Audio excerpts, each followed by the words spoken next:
Et nous avons expliqué le mot rédemption. Ça veut dire quoi? Qui se souvient? Le mot rédemption, on a expliqué ça. Ça veut dire quoi, le mot rédemption? La rédemption, c'est quoi? Rédempter veut dire quoi? On a dit que rédempter veut dire sauver. Vous avez oublié. Rédempter veut dire sauver. Et nous avons dit que ce Dieu qui est descendu sur la terre, sous la forme d'un homme, a marché, il est ensuite mort, il a allé à la croix, crucifié, mort. Ensuite, c'est-à-dire Jésus, le corps, ce n'est pas Dieu qui est mort, mais c'est Jésus, le corps de sacrifice. Et l'esprit qui était en lui est sorti. Ensuite, cet esprit est revenu dans la tombe et il a ressuscité Jésus, le corps. Il a changé de dimension, il est devenu un esprit. Il est redevenu la colonne de feu. C'est pourquoi dans Acte 9, quand Paul, qui s'appelait Saul à ce moment-là, est en train d'aller à Damas pour combattre les chrétiens, il croise une lumière qui le frappe. Et une voix se fait entendre dans cette lumière. Qu'est-ce que la voix a dit à Paul? Qu'est-ce que la voix a dit à Paul? Oui? Pourquoi me persécutes-tu? Pourquoi me persécutes-tu? Acclamons très fort le Seigneur. Paul a posé la question. Qui es-tu, Seigneur? La voix qui était dans la lumière a répondu quoi? La voix qui était dans la lumière, nous sommes là dans Actes chapitre 9. Une voix qui a parlé dans cette lumière. La voix a dit quoi? Pas toujours les mêmes. Pas toujours les mêmes. Qu'est-ce que la voix a dit? Oui? La voix de Jésus-Christ. La voix de Jésus-Christ. Mais la voix a dit quoi? Oui? Qui pense? Oui? Je suis ceux que tu persécutes. Je suis Jésus que tu persécutes. Acclamons très fort le Seigneur. Je suis Jésus que tu persécutes. Alors donc le Jésus qui était un homme sur lequel on pouvait dormir, qui marchait comme un homme, il est redevenu un esprit, il est redevenu une lumière. Alors cette lumière-là a rencontré Paul, il a dit que je suis Jésus que tu persécutes. Alors, prochaine diapositive. Nous allons, la prochaine encore. Nous avons dit que Dieu avait 3 desseins. Et nous avons parlé la dernière fois de 2 hommes lors de la création, que Dieu a créé 2 hommes. Un premier homme dans Genèse 1 et un deuxième homme dans Genèse 2. Qui peut me dire, le premier homme qui a été créé dans Genèse 1, c'était quel homme? Nous avons vu les 2 types d'hommes qui ont été créés. Nous avons dit que ces hommes-là étaient différents. Il y avait le premier et le deuxième. Dans Genèse 1, nous allons lire ça. C'était un homme, oui? Créé à son image, sa ressemblance. Acclamons très fort le Seigneur. Un homme créé à l'image de Dieu et à la ressemblance de Dieu. Et nous avons dit, expliquer ce que ça veut dire. L'image de Dieu, c'est quoi? Nous avons expliqué ça. C'est encore là-bas au tableau. Oui? Une théophanie. Acclamons très fort le Seigneur. Donc ce premier homme que Dieu a créé dans Genèse 1, 27, n'était pas un homme physique, c'était un esprit, c'était une théophanie, un être spirituel. Une théophanie, c'est un être spirituel. C'est un être spirituel, ça veut dire un être parole. C'est quoi une théophanie? Voilà, il y en a qui ne suivent pas, qui sont distraits. C'est quoi une théophanie? Oui?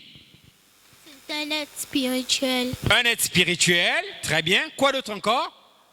Un être spirituel, c'est aussi un être? Parole. Parole. Un être parole, acclamons le Seigneur. Donc le premier homme qui a été créé, dans Genèse 1, Dieu créa l'homme à son image, il le créa à l'image de Dieu. L'image de Dieu, c'est donc la parole, l'esprit, la théophanie. Ensuite, dans Genèse 2, on nous parle maintenant d'un autre homme. On nous dit, lisons ça. L'Éternel Dieu forma l'homme de la poussière de la terre. Il souffla dans ses narines un souffle de vie et l'homme devint un être vivant. là, on parle de quel type d'homme? Ce deuxième homme-là, c'est quel type d'homme? C'est quel type d'homme? Je veux ceux qui n'ont pas encore parlé. Pas toujours les mêmes. Pourquoi ici personne ne lève la main? Je vais désigner. Le deuxième homme, c'est quel type d'homme? C'est quel type d'homme? Oui. L'homme qui était formé à partir de la poussière. Acclamons très fort le Seigneur. Un homme qui a été formé à partir de la poussière de la terre. Donc c'était un homme fait de chair, de os et de sang. Un homme physique comme vous et moi. Ça c'est le deuxième homme. Donc qu'est-ce que Dieu a fait? Il a pris la théophanie qui a été créée dans Genèse 1, c'est-à-dire l'esprit, l'être spirituel, il l'a fait rentrer dans la motte des terres, l'homme qui a été fabriqué à l'image de Dieu. Et alors cet homme-là est devenu un être spirituel. Mais nous avons dit quelque chose de très important. Nous avons dit que donc l'homme qui a été créé est un être, je veux vous entendre parler, est un être, donnons une forte acclamation au Seigneur. Donc c'est un être double. Et nous avons dit que nous aussi, nous sommes des êtres doubles. Maintenant, ce matin, nous allons comprendre pourquoi. Prochaine diapositive. Lisons un peu Frère Branham. Suivez attentivement. Levez les mains ceux qui suivent. Alors, nous allons écouter le moniteur suprême de l'école de dimanche, le prophète William Aaron Branham. Nous l'écoutons. Qui parle du troisième dessein de Dieu. Brochure, questions et réponses, prêché en 1964 au paragraphe, il n'y a pas de paragraphe. Alors, nous avançons. Maintenant, écoutez, est-ce que tout le monde suit? Est-ce que tout le monde regarde l'écran? Très bien. Maintenant, cette colonne de feu est le logos. La colonne de feu est quoi? Je ne vous entends pas. Les mamans derrière ne vous entendent pas. Cette colonne de feu est le logos. Nous allons expliquer le logos, ça veut dire quoi. Cette colonne de feu est le logos qui sortit de Dieu.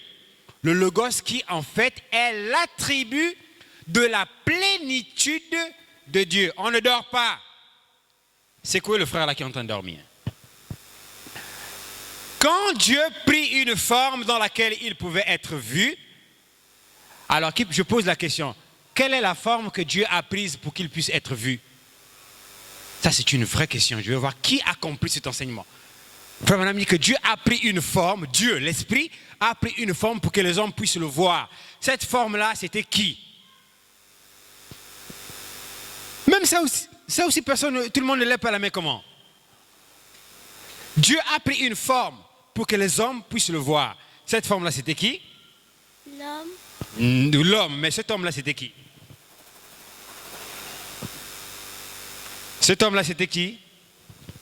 C'était l'onction du grand Esprit Saint. L'onction a pris la forme d'un homme. Parce que l'onction, on ne peut pas voir l'onction. L'onction est invisible. Mais quand l'onction là prend la forme d'un homme pour qu'on puisse le voir là, cet homme-là, c'était qui? C'était Jésus. C'était Jésus. Acclamons très fort le Seigneur. Alors, lisons ce que Frère Branham dit. C'était l'onction du grand esprit qui sortit. Sa condescendance, descendant de Dieu, le Père, le Logos qui était au-dessus d'Israël, il était saint. Il ne pouvait pas supporter le péché. Il devait y avoir une offrande de sang, là, en Éden. Puis ce Logos devint chair. Le Logos est devenu comment? Ah, je ne vous entends pas. Le Logos est devenu comment? Donc le Logos est devenu un homme. Ce Logos est devenu chair. Alors, et demeura parmi nous. Et là, ce Logos demeura dans un corps humain qui était le sacrifice. Donc, il s'agit du corps du Seigneur Jésus-Christ. Alors, quand l'homme fut fait à l'image de Dieu, et puis Dieu descendit à l'image de l'homme pour racheter l'homme. Donc, est-ce que vous comprenez ça? L'homme est fait à l'image de Dieu. Dieu dit non, moi aussi je vais devenir à l'image de l'homme. Alors, il descend sur la terre sous la forme d'un homme qu'on appelle le Seigneur Jésus-Christ. Vous voyez les phases là? Première phase, c'est d'abord l'homme qui est à l'image de Dieu. Là, une théophanie, un esprit. Et ensuite, Dieu dit non. Moi aussi, qui est esprit, je vais devenir un homme. Je vais sentir aussi les sensations des hommes. Je vais avoir faim, je vais avoir soif. Et c'est l'affaire du là où l'affaire du figuier a commencé. Il voulait aussi manger comme nous. Il voulait sentir nos peines, nos douleurs. Il est descendu, Elohim, le Logos, il est descendu sur la terre, sous la forme d'un homme, et il a commencé à marcher. Il a commencé à marcher. Il pouvait manger, il pouvait avoir faim, et parfois même quand il ne trouvait pas la nourriture, allez, qu'est-ce qu'il fait? Il maudit le figuier. Il maudit le figuier. Alors, donc, il était un homme, mais cet homme-là était Dieu, la colonne de feu, voilée dans une chair humaine. Et il dit, les cieux et la terre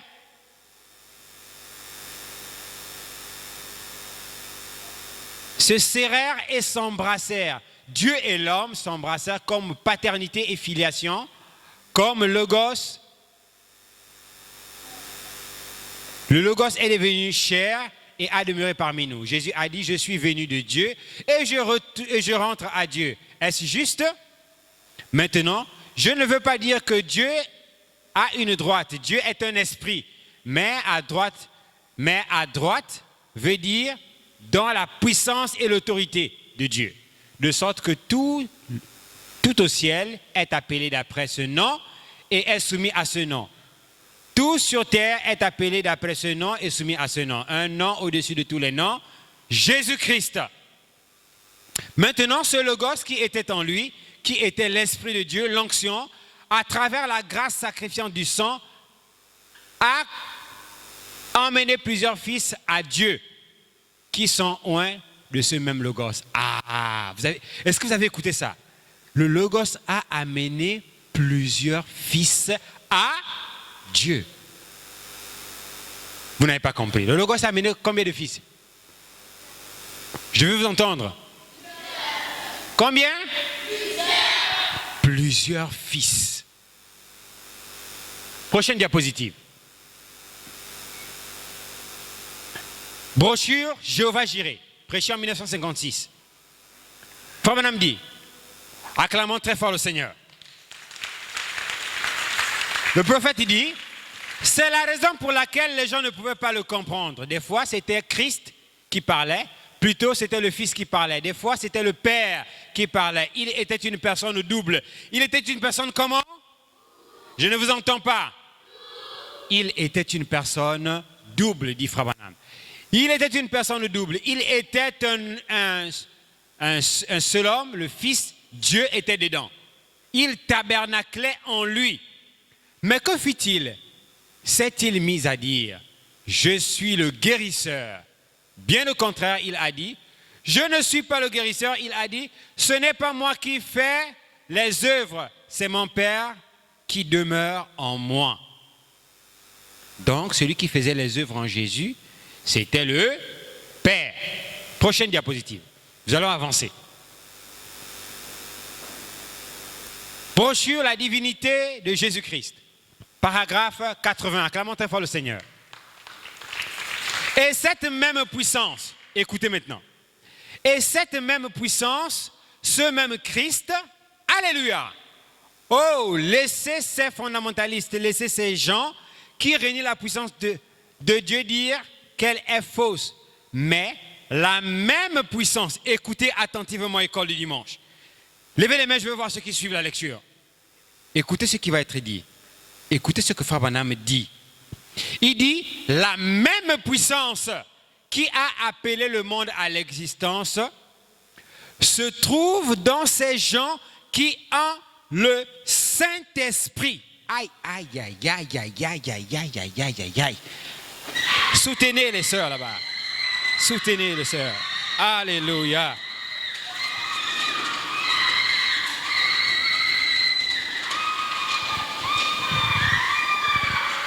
Soutenez, soutenez, soutenez. Alléluia. C'est le Saint-Esprit qui manifeste et qui confirme sa parole. La même puissance, dit Frère Branham, La même puissance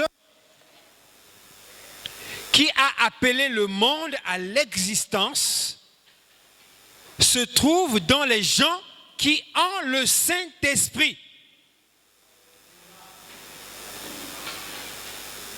C'est vrai, dit Frère Branham. Hommes et femmes, y compris les enfants de l'école le dimanche. La même puissance qui a créé le monde se trouve en vous. Sous la forme de quoi? Elle se trouve en vous sous la forme de la parole que vous écoutez. Cette puissance est en vous sous la forme de la parole. Qu'est-ce qui se passe? Quel est le mystère? Quand la parole est prêchée, que fait le Saint-Esprit? Le Saint-Esprit suit la parole. Quand la parole entre dans votre cœur, le Saint-Esprit suit la parole. Alors, Frère Branham dit que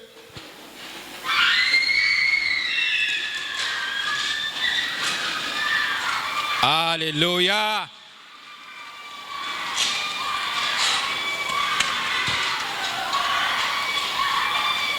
Alléluia. Le Saint-Esprit est content. Le Saint-Esprit est content ce matin. Alléluia. Gloire à Jésus. Alléluia. Amen. Gloire au Seigneur Jésus. Amen. Amen. Nous ne pouvons plus continuer. Le Saint-Esprit est dans la salle. Alléluia. Le Saint-Esprit est là. Le Saint-Esprit est là. La mort a disparu. Dieu donne un plein salut. Et sur le monde entier, le grand jour s'est levé. Le Saint-Esprit est là.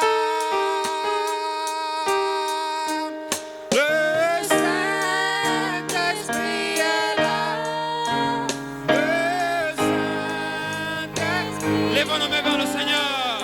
Oh, la mort a disparu. Tu donnes un plein salut.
Jésus-Christ pour ta visitation, Seigneur. Oh Dieu Tout-Puissant, merci Seigneur Jésus pour la révélation de la parole, Seigneur. Merci pour la confirmation de ta parole, Seigneur Jésus. Oh Dieu Tout-Puissant, prends le contrôle, Seigneur Jésus, de ces enfants. Que toi, le Saint-Esprit, toi l'agneau roi, toi qui règnes au milieu de ton peuple, prends la prééminence, Seigneur Jésus, et prends le contrôle de la réunion. Prends le contrôle de la suite du service. Alors que nous te donnons la première place, Seigneur. Marche avec ton peuple, Seigneur Jésus. Toi, la pierre de fête, la pierre rejetée par les bâtisseurs, devenue la principale de l'angle, Seigneur, ce matin. Oh Dieu Tout-Puissant, remplis nos âmes, Seigneur Jésus, du Saint-Esprit et manifeste ta puissance.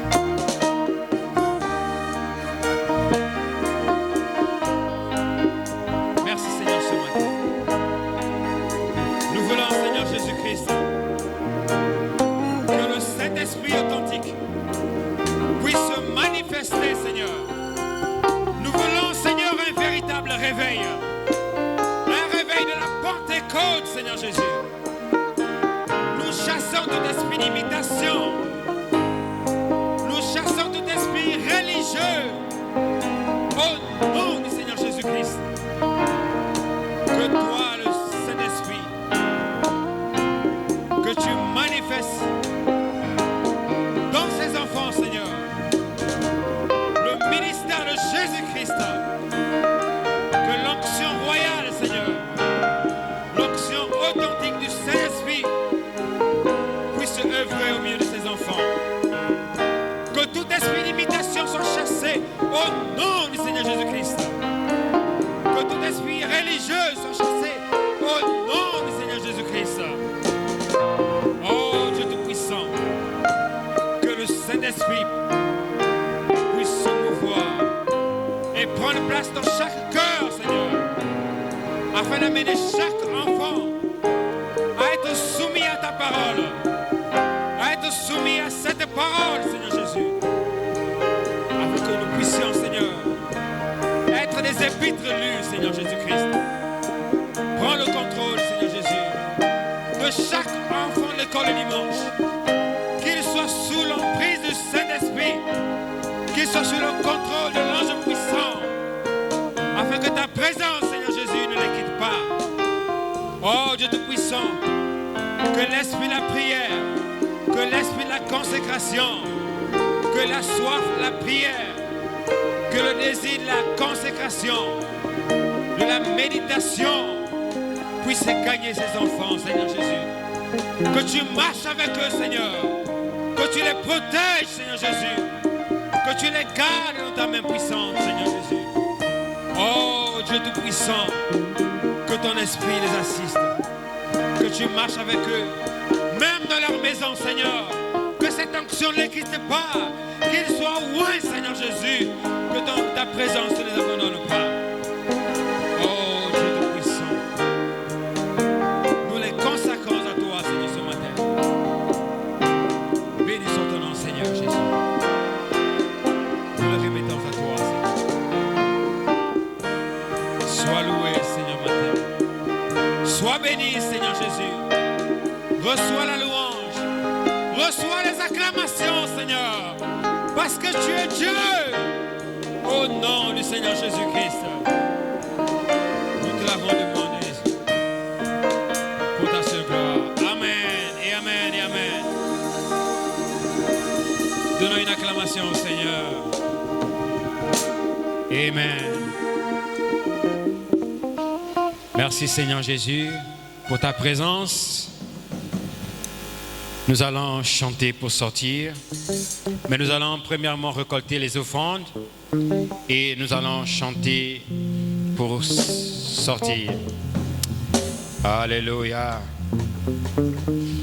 Oh, c'est le Saint-Esprit, le feu, il me garde vivant, il me garde vivant. Il me garde vivant, oui, c'est le Saint-Esprit, le feu. Oh, il me regarde vivre.